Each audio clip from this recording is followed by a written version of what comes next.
Overseas को अपने आबाई इलाकों में जायदाद और सरमाए पर कब्जों की शिकायत सबसे ज्यादा है। इसकी बड़ी वजह कानून से लाइल्मी है। ओवरसीज जायदादों की देखभाल और केसेस से निपटने के लिए अपने खानदान के अफराद और दोस्तों को मुख्तार खास की बजाय मुख्तार आम दे देते हैं। मुख्तार आम लेकर ओवरसीज की जायदादों को फरोख्त करने और मुंतकिल करवाने के वाकयात पेश आ रहे हैं। ओवरसीज के इस अहम मसले पर माहिरीन कानून की राय क्या है, मीरपुर आज़ाद कश्मीर से हमारे नुमाइंदे सज्जाद कयूम बताएंगे। मीरपुर आज़ाद कश्मीर ओवरसीज़ का शहर है और ओवरसीज़ की अपनी आबाई इलाकों में आबाई जायदादें हैं और यहाँ पर वो करोड़ों अरबों रुपए की सरमायाकारी भी कर रखी है। लेकिन ओवरसीज़ को एक सबसे बड़ा इशू ये आता है कि वो बरतानिया से मुख्तार भेजते हैं और यहाँ पर उनकी जायदादें ट्रांसफ़र कर दी जाती हैं।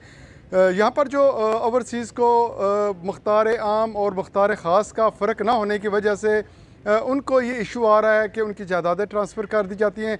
हम ओवरसीज़ से बात करेंगे, वकला से बात करेंगे कि जो ओवरसीज़ हैं वो किस तरह का मुख्तार भेजें ताकि उनकी जायदादें महफूज रह सकें, वो सेल ना हो सके और ना ट्रांसफ़र हो सकें। मैं ब्रैडफोर्ड होना आफ्ताब नाम है हमारा। मैं भी 25 साल पहले मड़ियाँ भी थे ऐसे दकावा तो इस तरह मुख्तार भेजा जरा सी उला असा की समझ तक नहीं सी, पता नहीं सी तो वो जरा अद्धी जड़ियाँ माड़ी प्रॉपर्टी सी ओदी गायब होगी राय वो ट्रांसफ़र कराई कि तो फिर मैं भी 25 साल इतना कचहरियों केस लड़ना रहा था। कोई 26 साल बाद वो फिर फैसला आया, लेकिन जरा अद्धा गायब होया वो मैं फिर भी नहीं वापस लभा। मसलन लोगों के केसेस होते हैं अदालतों में तो लिटिगेशन में जाते हैं तो वो तारकीन वतन बेचारे इधर आ नहीं सकते तो उनको मिसगाइड करके तो मुख्तार आम ले लिया जाता है और वो फिर उसके बाद उनके लिए मसाइल पैदा होते हैं और वो जब केस तो केस रह गया वो बाज़ औक़ात उनको अपनी जायदाद से भी हाथ धोने पड़ जाते हैं और मुख्तार आम अगर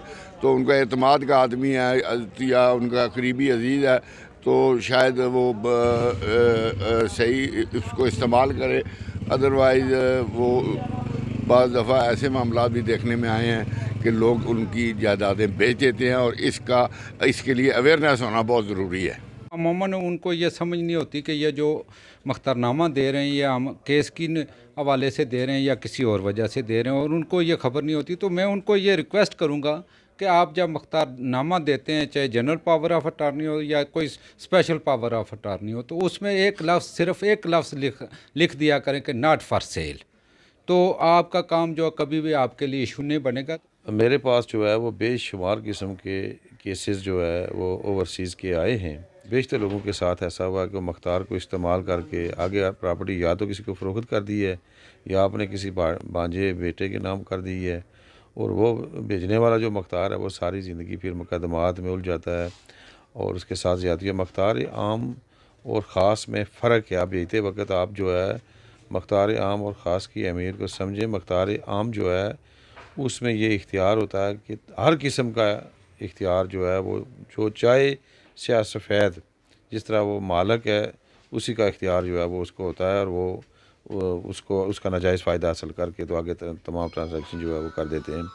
दूसरा मुख्तार ख़ास से भेज देते वक्त जो है आपको मुख्तार ख़ास देना चाहिए जिसमें जिस मकसद के लिए मुख्तार दिया जाए उस मखसूस मकसद के लिए कि उसका वो उस हद तक जो है मुख्तार दिया जाए और उसमें लिखा जाए कि किसी किस्म के ख़रीद व फ़रोख्त किसी किस्म की ट्रांजैक्शन इख्तियार उसको हासिल नहीं है और सिर्फ इस हद तक मसलन मुकदमात की ज़्यादा बातें होती हैं तो उसमें ये मेंशन हो कि मेरा ये जो मुकदमा फ़लाँ है उसकी पैरवी की हद तक तो फिर जो है वो आप सेफ़ रहें। जो तारकीन वतन है उनकी यहाँ पर करोड़ों अरबों रुपए की आबाई जायदादें और सरमायाकारी है वो अपने केसेस के लिए जब वहाँ से कोई मुख्तार भेजें तो वो मुख्तार आम की बजाय मुख्तार ख़ास और जो मुख्तार होता है उस पर भी नॉट फॉर सेल का अगर लिख देंगे तो उनकी जायदादें महफूज रहेंगी।